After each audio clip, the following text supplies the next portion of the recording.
ഹലാലായ കള്ളറങ്ങും. ഇപ്പൊ എന്തേ എല്ലാ ചിക്കനും ഹലാല് തന്നെ. ചിക്കൻ ഒട്ടിച്ചാൽ ഹലാലായി പോയി. ഇനി ഹലാലായ പന്നി മാംസം ഇറങ്ങുമോ അറിയില്ല. മഅദല്ലാഹ്. ചിക്കൻ ഒട്ടിച്ചാൽ ഹലാലായി പോയി, ബോർഡ് വെച്ചാൽ ഹലാലായി പോയി. എന്തേ കാരണമെന്നറിയുമോ? ഞങ്ങൾ ഇങ്ങനെ ഹൈവേയിൽ പോകുമ്പോ സ്ഥിരം യാത്രക്കാരെന്ന നിലക്ക് പല കടയുടെയും ബോർഡ് കാണുമ്പോൾ ഇത് മുസ്ലിങ്ങളുടെ കടയായിരിക്കും. എന്തേ അങ്ങനെ നോക്കാനുള്ള കാരണം മറ്റുള്ളവരിവിടെ ജീവിച്ചുകൂടാത്തത് കൊണ്ടല്ല. അപ്പോൾ ഇസ്ലാമിക രീതി അനുസരിച്ച് അറുത്ത ഭക്ഷണമല്ലേ കഴിച്ചുകൂടൂ എന്ന നിലക്ക് നമ്മളങ്ങനെ നല്ല നിലക്ക് അറുത്ത ഭക്ഷണം കിട്ടുമെന്ന നിലക്ക് നല്ല കടകളുടെ ബോർഡ് നോക്കി കയറുമ്പോൾ ബോർഡിൽ മാത്രമേ ബിസ്മിയുള്ളൂ, ബോർഡിൽ മാത്രമേ തവക്കുലുള്ളൂ, ബോർഡിൽ മാത്രമേ മദീനയുള്ളൂ, ബോർഡിൽ മാത്രമേ മക്കയുള്ളൂ. അകത്ത് മക്കയുമില്ല, മദീനയുമില്ല, തവക്കലുമില്ല, ബിസ്മിയുമില്ല. ഈ രീതിയിലേക്ക് കച്ചവടങ്ങളുടെ ലോകത്ത് മാറിപ്പോയി.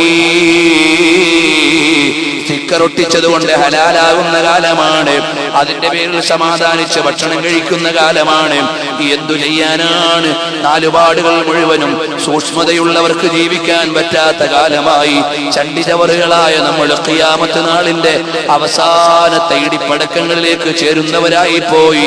എങ്ങനെ മുൻഗാമികളുടെ ജീവിതം വായിക്കുമ്പോ ഇവിടെ ജീവിക്കാൻ കഴിയുന്നില്ല. എത്ര വലിയ വറവിന്റെ ഉടമകളാണ്, സൂക്ഷ്മതയുടെ ഉടമകളാണ് മഹാന്മാരായ അയിമ്മത്തുകൾ എന്നറിയുമോ? അവരുടെ ജീവിതം വായിക്കുമ്പോഴേക്ക് നമുക്കിവിടെ ജീവിതമില്ല. അവര് ബുദ്ധിമാന്മാരാണ്, അവര് സ്വാലിഹീങ്ങളാണ്. കണ്ടില്ലേ ബഹുമാനപ്പെട്ട ഇബ്നുൽ മുബാറക് റളിയല്ലാഹു അൻഹു റജഅ മിൻ ഖുറാസാന ഇല ശാം. മഹാനായ ഇബ്നുൽ മുബാറക് തങ്ങൾ ഖുറാസാനിൽ നിന്ന് സിറിയയിലേക്ക് മടങ്ങിപ്പോയി. എന്തിനാണ്? അവിടുന്ന് വായ്പ വാങ്ങിയ ഒരു പേന തിരിച്ചു കൊടുക്കാനാണ്.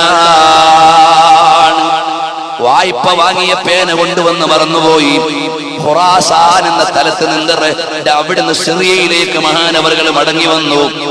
എവിടത്തേക്കാണ്, എത്ര ദൂരമാണ് മടങ്ങി വന്നത്? എന്തിനാണ്? വായ്പ വാങ്ങിയ ഒരു പേന മടക്കി കൊടുക്കാനാണ്. ഇന്ന് കടം വാങ്ങിയാ കൊടുക്കാത്ത സമൂഹമായി പോയില്ലേ? അറബിയെ പറ്റിച്ച് നാട് പറ്റുന്ന ആളുകൾ വന്നു പോയില്ലേ? മുതലാളിയെ പറ്റിച്ച് റിയാൽ വലിക്കുന്ന ആളുകൾ വന്നു പോയില്ലേ? അയൽവാസിയെ പറ്റിക്കുന്ന അയൽവാസികൾ വന്നു പോയില്ലേ? കൂട്ടുകാരികളെ പറ്റിക്കുന്ന കൂട്ടുകാരികൾ വന്നു പോയില്ലേ? മഅദല്ലാഹ്. ഇബ്നുൽ മുബാറക് തങ്ങളങ്ങ് മടങ്ങി വന്നു പോയി. എന്തേ? ബഹുമാനപ്പെട്ട അബൂ യസീദ് റളിയല്ലാഹു അൻഹു അവിടുന്ന് ബസ്താം എന്ന പ്രദേശത്ത് നിന്ന് ഹമദാനിലേക്ക് മടങ്ങി വന്നുപോയി. ലിറബ്ബി നംലത്തിൻ വജദഹാ.